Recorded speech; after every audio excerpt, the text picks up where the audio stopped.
ثم إلى أرواح خصوصا سيد حاج الأصفهاني ثم إلى أرواح سيد الإمام النووي البغدادي ثم إلى أرواح ولوالدينا ولإخواننا ولأستاذنا ولأستاذنا ولجدنا ولجداتنا ولجميع المؤمنين والمؤمنات والمسلمين والمسلمات الأحياء منهم والأموات ببركة الفاتحة. أعوذ بالله من الشيطان الرجيم. بسم الله الرحمن الرحيم. الحمد لله رب العالمين الرحمن الرحيم مالك يوم الدين. إياك نعبد وإياك نستعين اهدنا الصراط المستقيم صراط الذين أنعمت عليهم غير المغضوب عليهم ولا الضالين. رب اغفر لي ولوالدي آمين. الحمد لله رب العالمين والصلاة والسلام على أشرف الأنبياء والمرسلين وعلى آله وصحبه أجمعين. أما بعد. Mukarram wal mukarram, para pecinta ilmu dimanapun berada, alhamdulillah pada malam ini yang masih menjaga kita, memberikan hidayah dan taufiknya dalam keadaan iman, Islam, ihsan serta sejahtera afiat. Semoga hal itu semua dapat menjadi ladang amal kita menuju akhiratnya Allah Subhanahu wa taala. Senandung selawat dan salam selalu kita aturkan kehadiran pemimpin dunia dan akhirat kita, wa insyaallah memberi syafaat yaumil qiyamah, yaitu baginda Rasulullah sallallahu alaihi wasallam. Masih dalam kajian kitab Nasaihul Ibad pada bab yang ke-6 dan pada pasal yang ke-12, yang mudah-mudahan nasihat ini menjadi modal bagi diri kita dan menjadi nasihat terbaik dalam diri kita dan untuk keluarga kita dalam memperbaiki kehidupan yang tadinya kurang baik menjadi baik dan yang tadinya baik akan lebih baik lagi. InsyaAllah kita mulai, dan setelah kita baca Al-Fatihah dengan pembukaan, semoga Allah senantiasa memberikan pemahaman ilmu kepada kita semua. Bismillahirrahmanirrahim. Qala musannif rahimahullahu ta'ala wa nafa'ana bihi wa bi ulumihim wa bi fi daraini amin. Wal maqalatu tsaniyatu 'asharata, maqalah yang ke-12. Anil Hasanil Bisri, boleh baca Basri, boleh baca Bisri, rahimahullahu ta'ala, annahu qala. Dari Hasan al-Bisri, semoga Allah memberikan rahmat kepadanya, wa huwa min akabir tabi'in, dan beliau termasuk orang yang paling tua daripada tabi'in. Tabi'in itu orang yang hidup masa setelah masa sahabat dari Nabi, dan setelah Nabi wafat maka tinggal para sahabat. Sahabat dalam jangka 100 tahun meninggal semua, maka masuknya tabi'in. Maka setelah tabi'in ada kalimatnya tabi'ina wa man tabi'u bi ihsanin ila yaumiddin, dan kita yang termasuk daripada penghujung akhir tabi'in wa man tabi'u bi ihsanin ila yaumiddin. Nah, Hasan al-Basri atau Hasan al-Bisri pada malam ini memberikan nasihat kepada kita tentang sebab musyabab rusaknya hati. Nah, manusia ini terdiri daripada 3 kategori. Ada jasadiyah, ada akliyah, ada ruhaniyah. Saya ulangi, manusia ini terdiri daripada 3 kategori. Ada jasadiyah, ada akliyah, ada ruhaniyah. Kalau garis miringnya ada jiwa. Dan semua itu dalam 3 hal ini membutuhkan sebuah asupan-asupan yang akan memperkuat kondisinya. Ketika kita berbicara tentang diri kita secara jasadiah, maka sering kita lakukan. Kita butuh makan tiap hari, bahkan 1 hari 3 kali kita makan nasi dengan lauk-lauk yang berbeda. Karena jasad ini butuh penguat dan butuh protein untuk menambah tenaga kita. Jasad asupannya makanan yang biasa kita makan, diantaranya makanan pokok. Yang kedua ada namanya akliyah, akal kita, yang tidak dapat dilihat tapi bisa diketahui kondisi kita. Ada orang yang berakal, ada tidak orang berakal. Akal ini akan menjadi beku, akan menjadi tidak berfungsi ketika tidak dimasukkan asupan makanan-makanan. Apa makanan akliyah? Belajar, kita baca kitab, kita dengar ta'lim, kita baca Quran, itu asupan-asupan. Kita baca buku, Kita baca kitab. Jadi kalau memang akliyah ini tidak difungsionalkan, akhirnya beku, akhirnya mati dengan sendirinya karena tidak dikasih masukan makanan. Kalau ditanya makanan akal apa, ya belajar. Maka ulama memberikan sebuah motivasi. Kata Abu Lais, walau lan ilma lasara nasu kulluhum kal bahaim. Jikalau di dunia ini tidak ada ilmu, maka manusia seluruhnya akan seperti binatang, karena emang gak punya akal. Yang ketiga ada namanya ruhaniyah. Kalau bahasa orang psikologis ada namanya kejiwaan. Dan ini butuh masukan makanannya. Apa makanannya? Sholat. Apa makanannya? Baca Quran. Apa makanannya? Mengkaji ilmu-ilmu yang berguna. Nah, ruhaniyah ini identik dengan hati. Kenapa sih kita harus sholat 5 waktu dalam 24 jam? Kenapa kita harus senantiasa istiqomah baca Quran? Bahkan ada perintah-perintah kita puasa. Karena memang ini makanan rohania. Identiknya jiwa, identiknya hati. Semua akan mati. Ruhnya akan mati, akalnya akan mati, jasadnya akan mati. Kalau satu hal yang ada dalam diri kita ini menjadi rusak. Apa namanya? Wahia al-qalbu, dan yaitu namanya hati.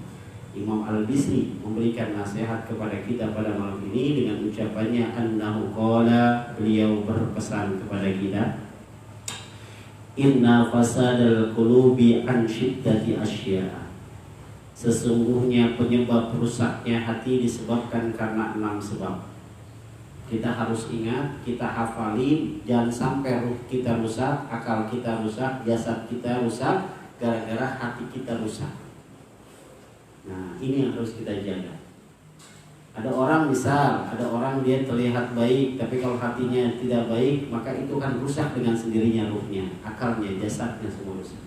Maka pesan ini sangat bermanfaat, khususnya secara pribadi dan umumnya kepada para penuntut ilmu. Jangan gara-gara rusaknya hati, ilmu kita tidak manfaat. Nah, diingatkan oleh Imam Al-Bisri, sesungguhnya rusaknya hati disebabkan karena 6 sebab. Apa yang pertama? Awwaluha yujnibuna bi raja'i taubati wa bi nuskhati bi raja'ir rahmati wa jalika tamanna. Penyebab pertama orang hatinya menjadi rusak, kejiwaannya goncang, akalnya jadi tidak terarah, jasadnya menjadi lemah, disebabkan yujnibuna, senantiasa berbuat dosa. Senantiasa berbuat dosa, birojai taubati, dengan harapan ntar juga diampunin sama Allah. Padahal belum tentu. Si A berbuat maksiat, malam ini maaf, dia mabok. Gampang, besok saya taubat juga diterima sama Allah. Malam besoknya mabuk lagi, gampang, ntar juga dimaafin sama Allah. Orang Allah Maha Pemaaf, misal. Itu yang akan membuat rusaknya hati disebabkan karena senantiasa mengulang-ulang dosa dengan harapan ntar juga dimaafin, padahal belum tentu. Maka lihat, ada orang yang kelihatannya santai, ada orang yang kelihatan tertawa-tawa. Misal ada anak muda main game, lisannya, mulutnya tertawa, tapi tanya hatinya kalau dia nggak sholat. Maka oleh karena itu jangan pernah berniat berbuat dosa, dan juga jangan pernah berbuat dosa berniat diampuni oleh Allah Subhanahu wa taala. Yujnibuna, melakukan dosa mengulang-ulang. Si A hari ini nggak sholat zuhur. Oh iya, dia belum sadar. Azan asar nggak sholat juga, azan maghrib nggak sholat juga. Kacau kehidupan ruhnya. Orang yang hatinya sudah rusak, yang meninggalkan perintah Allah dan dikatakan itu sebuah perbuatan dosa, maka dia menyatakan dirinya akan merusak dengan kondisi sendiri. Makanya ulama-ulama tasawuf ketika mendefinisikan kalimat apa itu dosa, nah dijawab oleh salah satu ulama kita bahwasanya definisi dosa itu menurut Hasan Al-Bisri, mahaka fi nafsika wa karita ayyat tari alaihi nasu. Dosa itu adalah perbuatan yang apabila dilakukan oleh seseorang dan dia malu apabila diketahui orang lain, namanya dosa. Saya mencuri, si A mencuri sendal. Ketika si A mencuri sendal, dia takut ketahuan orang, ada rasa khawatir di situ, maka namanya dosa. Oh, namanya dosa. Tapi ada orang yang melakukan maksiat kagak takut sama rasa dosa, kagak malu dengan orang lain, itu namanya orang yang sudah terbiasa berbuat dosa. Itu yang bahaya. Si fulan berbohong, dia takut kalau saat dia berbohong dia ketahuan. Akhirnya dia bicara sama seseorang berbohong. Setelah dia bicara berbohong, dia gelisah. Itu namanya orang punya iman. Tapi ada orang yang berbuat salah, berbuat dosa, tapi tenang-tenang aja. Berarti Allah sudah mencap, Anda berdusta. Maka jangan pernah sekali-kali, kata Hasan al-Bisri, yujnibuna, jangan mengulang-ulang dosa. Kalau sudah sekali dosa, ya Allah saya mohon ampun ya Allah. Karena saya hilaf. Orang hilaf itu sekali, dua kali, ketiga kalinya jadi kebiasaan. Paham di sini? Jadi perusak hati diantaranya adalah melakukan dosa dan mengulang-ulang dosa dengan harapan akan diampuni oleh Allah Subhanahu wa taala. Sekali lagi, padahal belum tentu. Yang berbahaya karena dia meremehkan perbuatan dosa.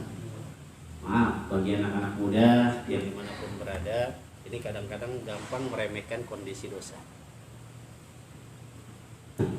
Kadang meremehkan kondisi dosa. Dia berbuat maksiat, maaf dengan kekasihnya, dia melakukan sesuatu yang dilarang oleh agama, yang dibilang kadang cuma halal padahal haram. Akhirnya gelisah hatinya. Sebab yang namanya orang beriman setelah melakukan dosa, dia spontanitas akan merasa gelisah dengan kondisi setelah melakukan maksiat. Maka sebenarnya dalam definisi hakikat tentang hari raya itu bukan hanya hari raya Idul Fitri, bukan hanya hari raya Idul Adha, tapi hari raya yang sebenarnya adalah hari raya di mana kita dijaga oleh Allah Subhanahu wa taala pada satu hari ini tidak berbuat dosa. Nah, besok lagi dijaga oleh Allah tidak berbuat dosa. Maka orang-orang yang terbaik adalah orang yang senantiasa dijaga oleh Allah dari perbuatan dosa kepada Allah Subhanahu. Nah, itu yang pertama. Jangan pernah meremehkan dosa dengan niat untuk diampunkan oleh Allah Subhanahu. Kedua, penyebab rusaknya hati, wa ya'lamuna al-ilma wa la ya'malun. Orang yang tukang belajar, dia tahu dan dapat ilmunya, wa la ya'maluna, tapi dia tidak memberikan amalannya, dia tidak mengamalkan ilmu yang dia dapat, fala faidatun fil ilmi, maka ilmunya tidak akan memberikan manfaat dia baik di dunia maupun nanti di akhirat. Maka oleh karena itu, pada teman-teman dimanapun berada, ketika kita misal pada malam ini kita ngaji misal membahas masalah tentang keutamaan sholat duha, maka kita mencoba untuk merubah. Ya Allah, terima kasih, ilmu telah Kau sampaikan tentang sholat duha, walaupun perantaranya melalui para ustadz, melalui para kiai, tapi itulah Allah yang berikan kepada kita. Kalau kita ngebahas sholat duha, maka besoknya kita berusaha untuk mencoba melakukan sholat duha. Itu namanya mengamalkan ilmu. Kalau kita tahu tentang keutamaan baca Quran, maka istiqomah. Ya Allah, terima kasih Kau sampaikan tentang keutamaan baca Quran, maka saya tidak akan yang namanya meninggalkan baca Quran. Ada istiqomah perubahan kebaikan. Maka banyak orang yang berilmu tapi rusak kondisinya, kemungkinan banyak ilmu yang dia diberitahu oleh Allah tapi tidak mengamalkannya. Contoh, dari kita TK, kita selalu diajarin kalimat doa yang saat ini menurut saya sangat bagus. Ketika kita masuk ke dalam kelas, mengajarkan oleh para guru-guru dengan membaca suratul Fatihah. Kita mulai pelajaran ini dengan membaca suratul Fatihah, bahkan doa Nabi Allah Musa yang dibaca oleh anak-anak TK. Rabbi shrah li sadri wa yassir li amri wahlul 'uqdatam min lisani yafqahu qawli. Ada lagi doa yang diajarkan sama Nabi, raditu billahi rabba wa bil islami dina wa Muhammadin nabi. Itu doa mustajabah. Dan doa sangat bagus. Tapi ketika kita sudah dewasa, ilmu yang diberikan oleh Allah di waktu kecil kadang-kadang kita lupakan.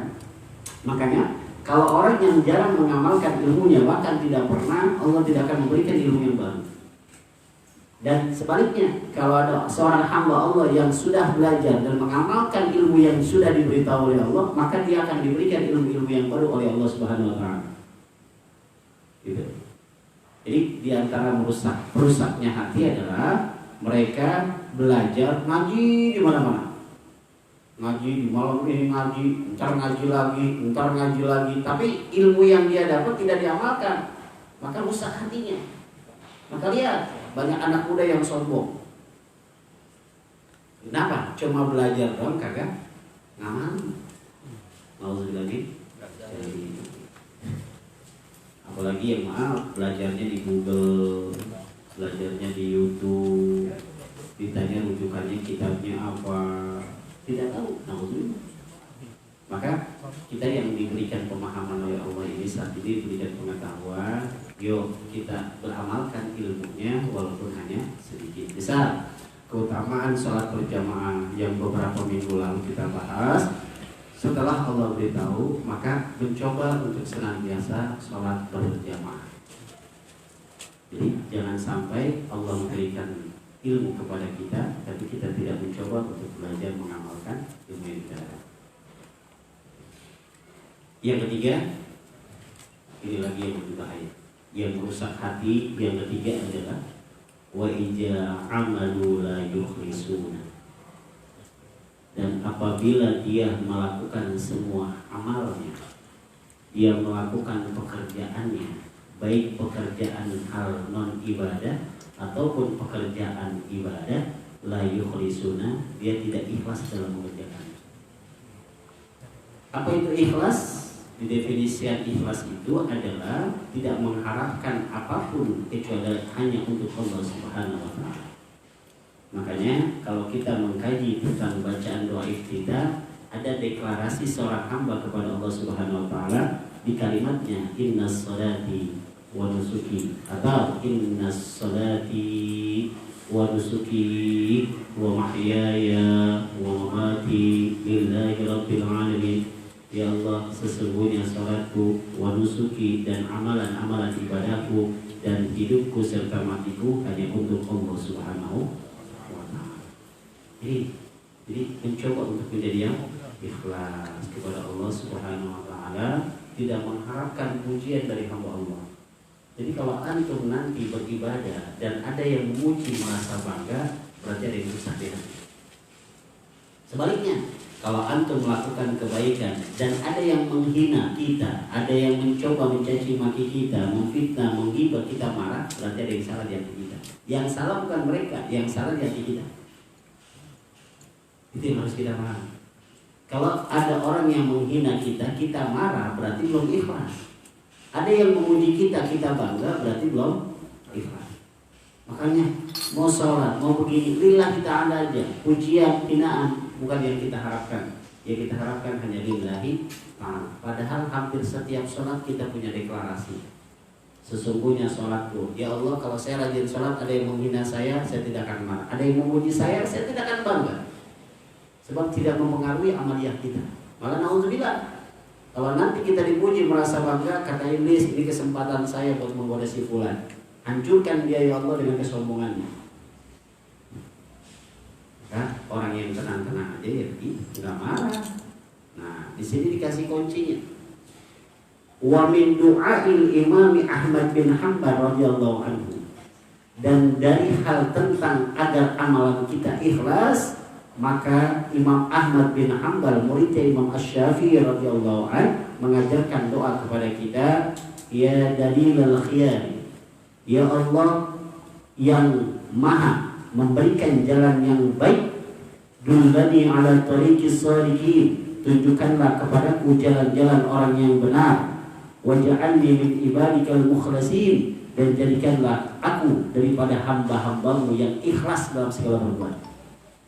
Saya ulangi, ya dalilal khiyari, ya Allah yang maha mengetahui jalan yang baik, dullani ala tariqis shalihin, tunjukkanlah kepadaku jalan yang benar, jalan orang-orang yang engkau benarkan. Ingat, ihdinas siratal mustaqim, petunjuk. Shalihin, orang yang benar itu yang mendapatkan titel dari Allah. Waj'alni min ibadikal mukhlasin, dan jadikanlah aku sebagai hamba-hambamu yang ikhlas dalam segala ibadah. Maka ada amalan dunia yang bernuansa akhirat, ada amalan akhirat yang kadang-kadang tidak dinilai dunia dan akhirat. Si fulan sholat tapi niatnya pengen dipuji, amalannya akhirat tapi tidak dinilai dunia dan akhirat.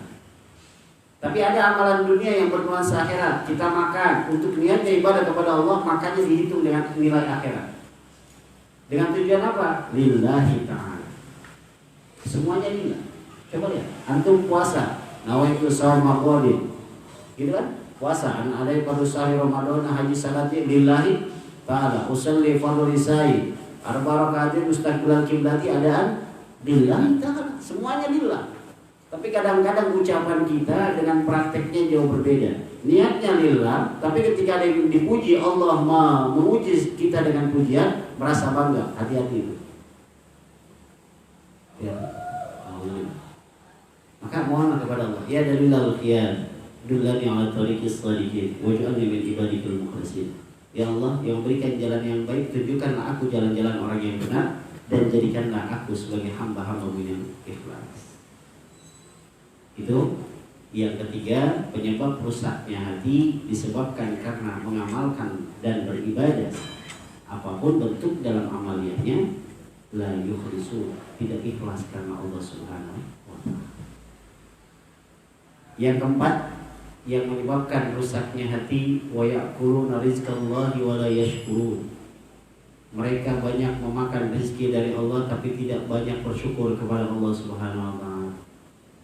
Berapa banyak rezeki yang Allah berikan kepada kita. Dan ingat, rezeki itu bukan hanya bersifat materi.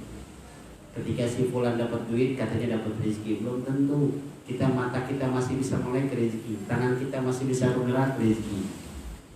Antum saat ini makan lagi enak, ngopi lagi enak, minum lagi enak. Ada orang yang lagi sakit gigi, makan apa aja gak enak, padahal makanan itu enak.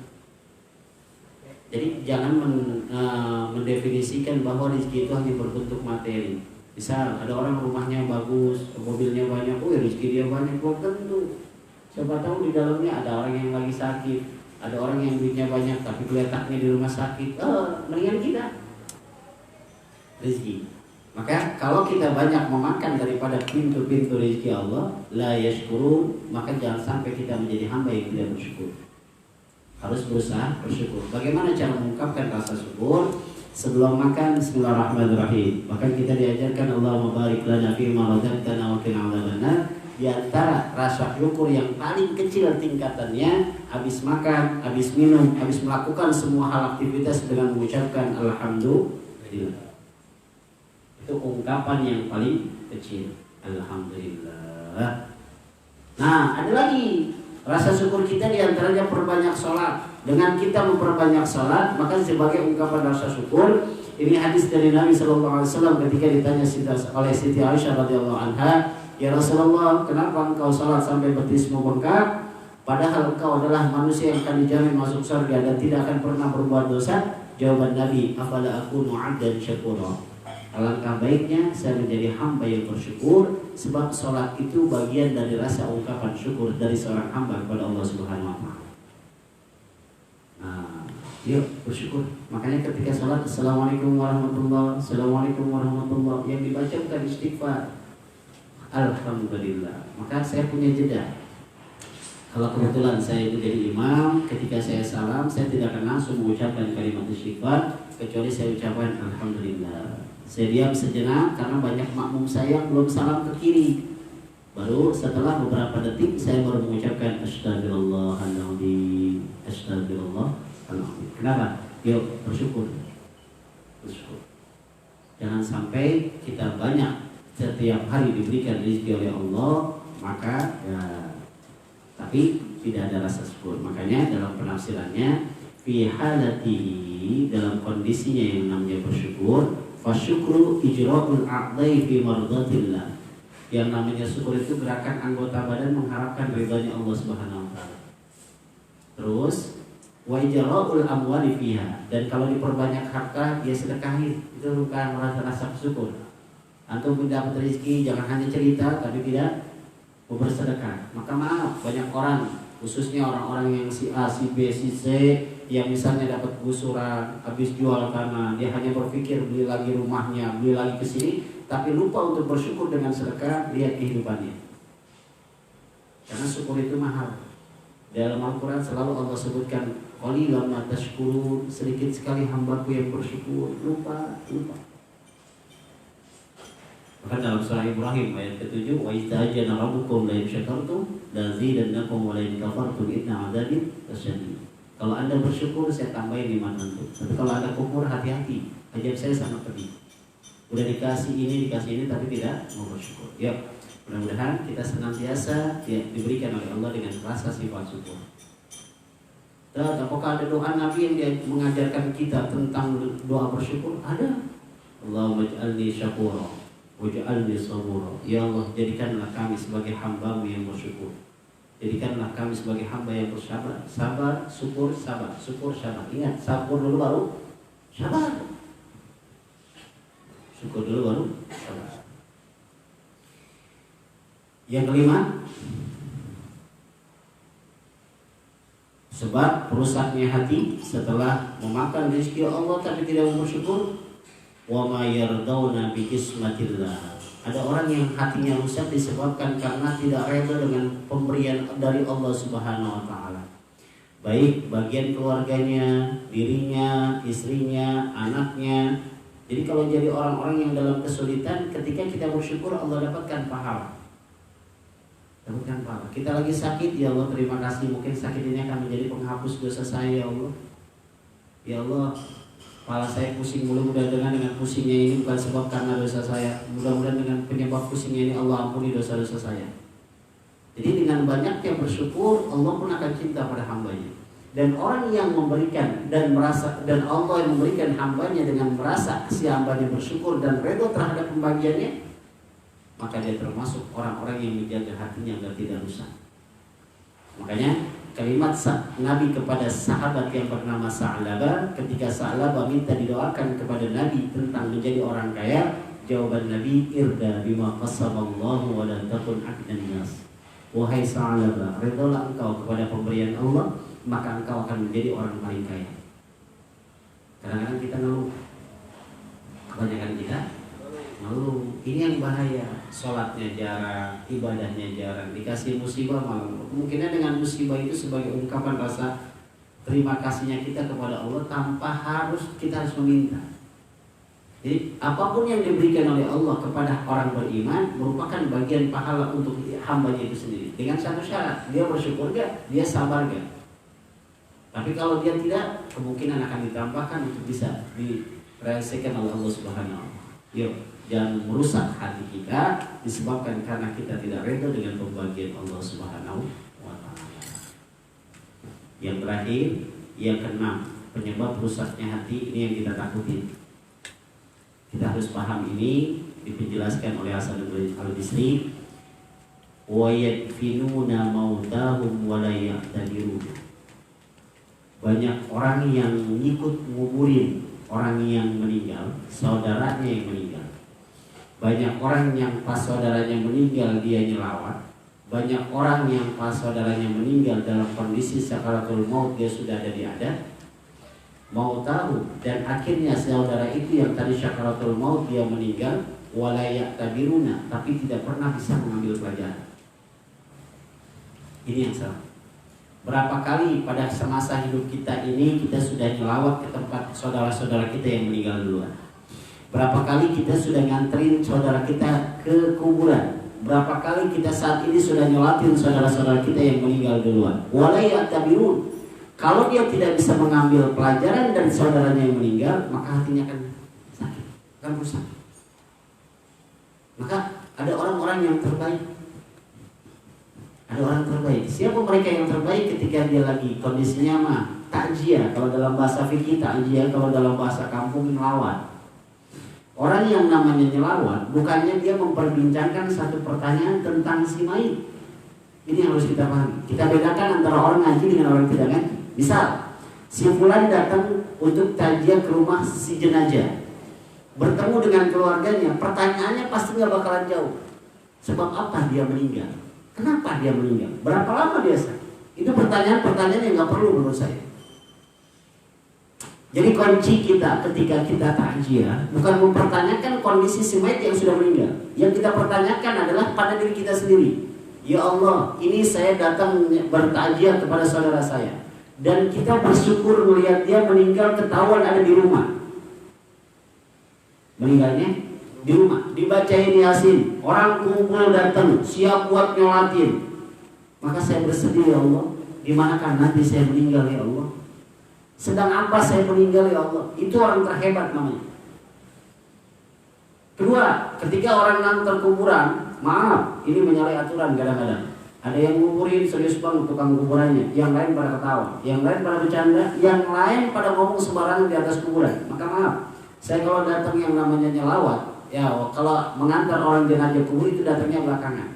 Kalau sudah poinnya untuk membacakan si mayit sudah masuk ke dalam makam dan saya bacakan Yasin, baru saya hadir. Kenapa? Sebab banyak mudaratnya dibanding manfaatnya ketika kita saat ini sedang mengantar jenazah. Maka kita harus paham.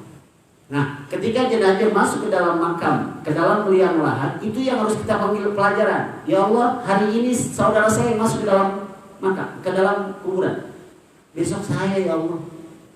Kalau ada orang yang mengambil pelajaran itu aja, wayilfinuna, ngelihat orang dikuburin kita ketakutan, ente orang hebat. Maka Nabi Rasulullah SAW berpesan kepada kita sebagai umatnya, innal qabra awwalu manazilil akhirah. Sesungguhnya kuburan itu adalah rumah-rumah yang pertama dari rumah akhirat. Tuh. Fa in naja minhu fama ba'dahu aisarahu minhu. Kalau di dalam kuburan kita selamat, ditanya oleh malaikat munkar wa nakir dan bisa selamat dari pertanyaan itu, maka besoknya di padang mahsyar, besoknya di mizan, besoknya di jembatan Shiratal Mustaqim, maka aisarahu minhu akan mudah semua jalannya. Lalu dilanjutkan hadisnya oleh Nabi, wa in lam yanju minhu fama ba'da wa syaddu minhu. Kalau di dalam kuburan kita sudah ditanya kagak bisa jawab, bahkan maaf, disiksa di dalam kuburan, asyaddu minhu, maka besoknya di padang mahsyar, di waktu tempat pertimbangan amal, di jembatan Shiratal Mustaqim, asyaddu minhu, akan sulit juga. Maka Sayyidina Utsman bin Affan ketika beliau menjadi khalifahnya Allah Subhanahu wa taala, sedang berjalan-jalan untuk bertemu dengan bahasanya lagi keliling kampung nih. Kan ada yang namanya di Madinah ada Gharqad, ada Al-Baqi di Mekah, ada Gharqad di Madinah. Beliau melihat kuburan makam para sahabat, beliau turun dari kudanya, lantas duduk di pinggir makam para sahabat dan beliau nangis sampai dalam kisahnya membasahi jenggotnya. Melihat kondisi Sayyidina Utsman, salah satu sahabatnya bertanya, wahai Utsman bin Affan, kenapa engkau nangis begitu sedihnya? Padahal ketika engkau diceritakan tentang surga neraka kamu tidak pernah sedih. Bahkan siksanya api neraka kamu tidak pernah sedih. Tapi kenapa ketika melihat kuburan kamu nangis? Kata Sayyidina Utsman, ingatkah engkau? Kata Nabi bersabda sallallahu alaihi wasallam, bahwasanya kuburan ini adalah rumahnya akhirat. Kalau di dalam kita selamat besoknya gampang. Tapi kalau di dalamnya kita kagak selamat besoknya susah. Kan? Orang terbaik itu ketika melihat saudaranya sedang dimakamkan, sedang dipendam di liang lahat, itu yang harus kita tangis. Ya Allah, hari ini dia, ya Allah. Besok saya. Tapi jarang yang situ ya. Jarang yang mengambil pelajaran dari melihat orang yang sedang dimakamkan. Sebab tempat paling angker itu kuburan. Bukan kuburan Tanjati, bukan kuburan Kebon 200, bukan, di dalam kuburannya. Mungkin kalau di area kuburan itu masih ada orang yang bisa kita lihat, masih ada orang yang duduk di sana, bahkan ada pos yang namanya kuburan. Tapi kalau di dalamnya sendirian aja sendirian. Maka kalau antum nanya bagaimana caranya sholat biar khusyuk, ketika antum takbir saya akan jawab, ketika antum sedang takbir Allahu Akbar, ya Allah saya niat sholat isya 4 rakaat menjadi makmum kata Allah Ta'ala. Ya Allah, sholat ini mungkin sholat terakhir saya, dan ini modal satu-satunya saya nanti di dalam kubur, ya Allah. Antum apapun yang terjadi udah gak ngaruh. Mau ada sopir gara mau kita lagi sholat, mau ada tentara, mau ada babinsa. Ketika memang ya Allah ini modal saya satu-satunya nanti di dalam kubur, maka rugi kalau kita nggak sholat. Sholatnya udah sendirian, acak-acakan baca, kagak tahu yang namanya mana sunnahnya, mana fardunya. Sholatnya kagak di masjid. Oh, iya benar, ini modalnya. Tapi antum dipanggil di ajan masjid, kamu kagak datang masjid, salah lagi kita.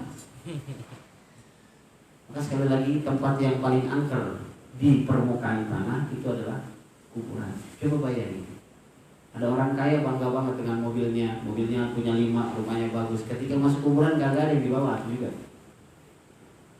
Ya, ini yang lebih parah, udah susah, hidup ngontrak, maaf, beras sering habis, duit kagak punya, kagak sholat. Itu apa modalnya nanti ke kuburan? Modalnya apa? Kalau bahasa saya sama saudara-saudara saya, udahlah, kita di dunia seperti ini cari modal sebanyak-banyaknya. Kalau udah punya modal mantap di akhirat mau diapain deh? Yang penting kita udah punya modal buat masuk ke alam kubur ini. Maka Nabi sangat mengingatkan itu, yuk wahai umatku, jangan sampai dapat siksa.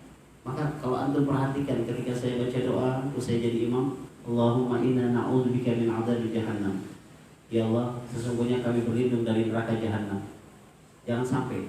Wa na'udzubika min adzabil qabri wa adzabin nar. Ya Allah, kalau memang neraka jahanam enggak pantas buat tidak sanggup saya masuk ke dalamnya, jangan dimulai dari azab kuburnya. Biar saya selamat di neraka jahanam, tapi jangan pernah siksa juga saya di alam kubur.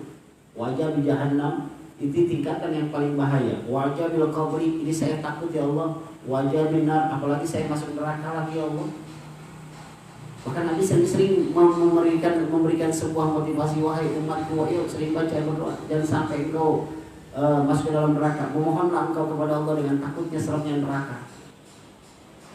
Kita kadang-kadang surga belum pasti aja, santai, naudzubillah.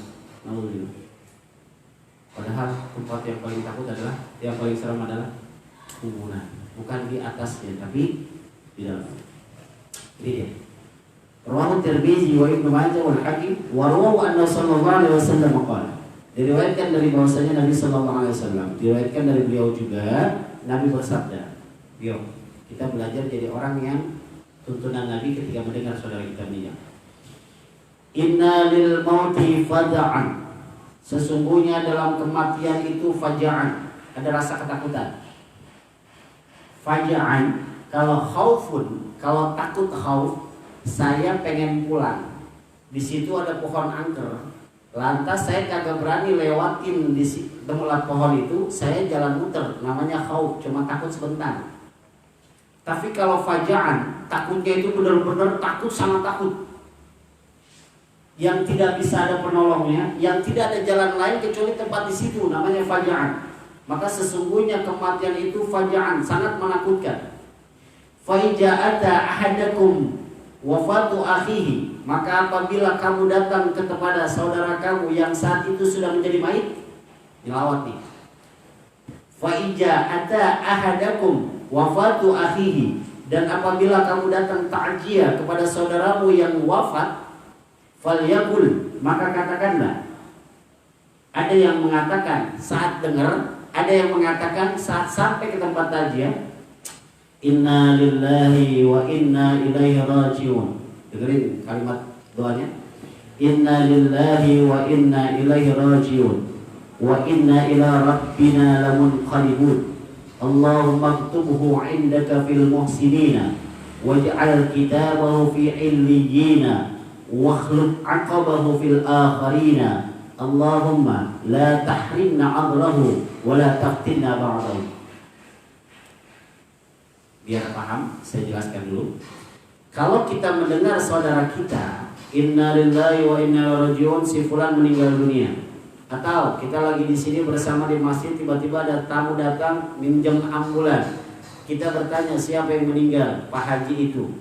Maka saat mendengar meninggal saudara sesama muslim, sunnahnya mengucapkan inna lillahi wa inna ilaihi rajiun. Tapi ketika kita datang nyelawat, lihat kalimatnya, ija'ata ahadakum. Lantas setelah itu kamu datang nyelawat, yang biasanya nyelawat itu dia kita nenamu, disediain kopi, ditemenin gitu kan sama tuan rumah. Ini sekarang saudara kita udah jadi mayit. Dekatkan diri kita kepada si mayit. Ingat, kalau mayitnya perempuan jangan dibuka. Kalau saya punya kebiasaan, kalau bukan saudaranya saya, cicang saya, cing saya, itu paling saya berdiri di bagian kepalanya. Saya kadang-kadang saya tatap wajahnya dan saya akan baca doa, inna lillahi wa inna ilaihi rajiun. Ya Allah, sesungguhnya kita ini semua, kami ini milik Engkau ya Allah. Wa inna ilaihi rajiun, dan sesungguhnya kepada Engkau lah kami akan kembali. Wa inna ila rabbina lamunqalibun, dan sesungguhnya kepada Tuhan kita semua akan dikembalikan. Allahumma aktubhu indaka fil musinin. Ya Allah, catatlah dia. Kalau wanita, Allahumma aktubha indaka fil musinin. Ya Allah, catat di sisinya nih, di sisi Engkau ya Allah. Ini mayit sebagai hamba-hamba Engkau yang muhsinin, orang-orang baik. Ingat, doa takziah, bukannya ngobrol. Bukannya nanya sama si Sohibul musibah, sakit apa? Sakit diomongin orang, udah meninggal udah pasti baik. Orang sakit, kanker, meninggal, baik gak kankernya? Baik, maka jangan bertanya. Ini jangan sampai kita ketahuan bodoh banget. Udah tahu meninggal pakai ditanya sakit. Ini aneh sana. Aneh. Ada orang pintar katanya begini-begini, tapi ketika meninggal itu bukan orang pintar. Yang meninggal itu kalau kita datang berdoa. Makanya diajarin sama Nabi doa takziah. Allahumma aktubhu kalau laki-laki, Allahumma aktubha kalau perempuan indaka fil musinin. Ya Allah, catat diri saudaraku ini sebagai hamba-Mu yang baik. Waj'al kitabahu fi illin, dan catat dan jadikanlah amalnya yang selama ini dia perbuat fi illiyin, di surganya yang paling tinggi. Wakhluq akibahu fil akhirin, dan berilah pengganti yang lebih baik daripada amal-amalnya nanti di akhirat. Kasih pahala yang baik. Allahumma la tahrimna ajrahu. Ya Allah, jangan Engkaulah halangi kami gara-gara kami ajrah pahalanya ya Allah. Jangan gara-gara kita itu mayit yang tadinya dapat pahala kagak dapat pahala. Terus wala taqtinna ba'dahu, dan jangan terjadi fitnah setelah dia meninggal. Dan jangan jadi fitnah setelah dia meninggal. Ini maaf, kebanyakan kita khilaf dalam kondisi takziah. Ketika datang ke tempat orang takziah yang diomongin tentang keburukannya, ingat itu akan menambah siksa. Misal ini jangan sampai terjadi. Si A datang ke tempat si mayit, ngobrol sama teman satu angkatannya. Akhirnya dia cerita tentang masa lalunya. Dia dulu mabuk bersama si A, dia dulu berbuat sesuatu pada si A. Jangan pernah ceritakan tentang keburukan si mayit, karena itu akan menambah siksanya di hadapan Allah Subhanahu wa Ta'ala. Ini yang salahnya dari masyarakat kita yang kadang-kadang kurang pemahaman, yang harus kita bisa bedakan.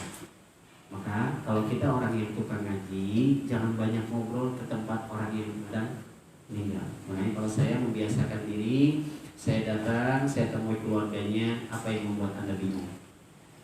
Sebab orang kalau meninggal itu kondisinya bingung. Maka kita tanyakan sama saudara-saudara kita, yuk sudah persiapkan siapa yang memandikan?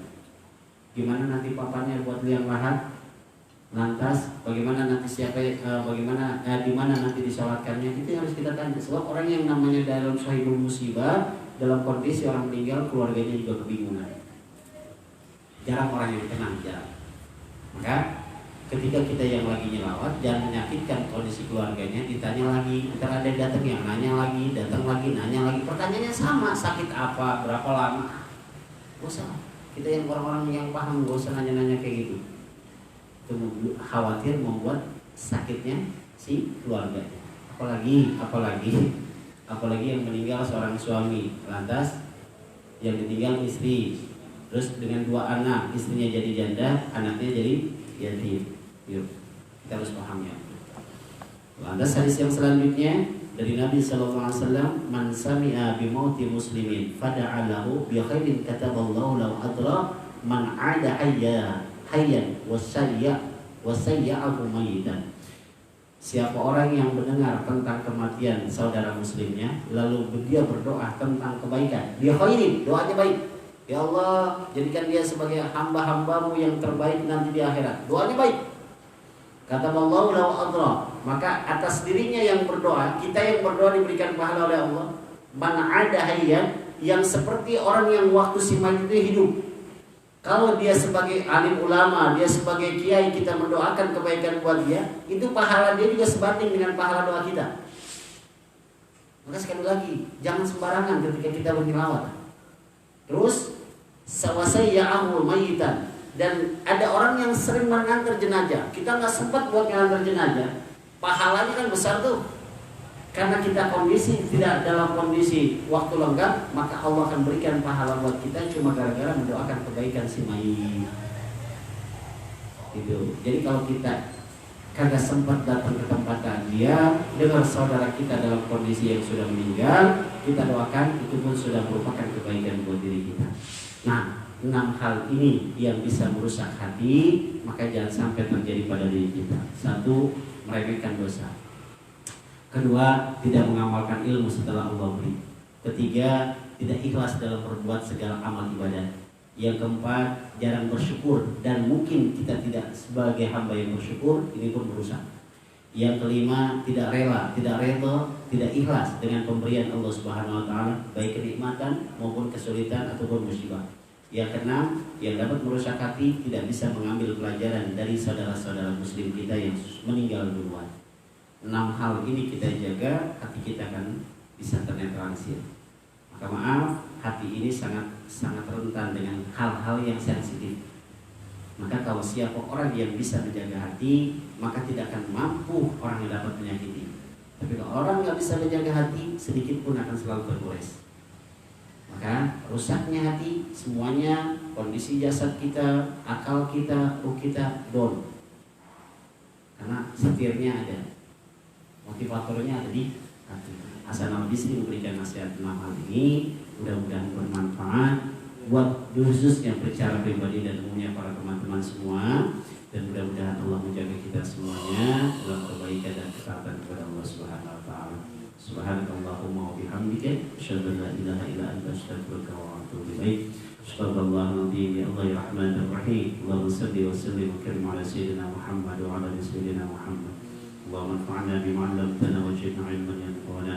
Allahumma arina al-haqqa haqqan warzuqna ittiba'ahu wa arina al-batila batilan warzuqna ijtinabah. Allahumma ighfir lana dhunubana wa liwalidina warhamhuma kama rabbayana shighara. Rabbana la tuzigh qulubana ba'da idh hadaytana wa hab lana min ladunka rahmatan innaka antal wahhab. Rabbana atina fid dunya hasanah wa fil akhirati hasanah wa qina adzabannar. Subhana rabbika rabbil izzati amma yasifun. Wassalamu ala al-mursalin walhamdulillahi rabbil alamin. Billahi taufiq wal hidayah. Assalamualaikum warahmatullahi wabarakatuh.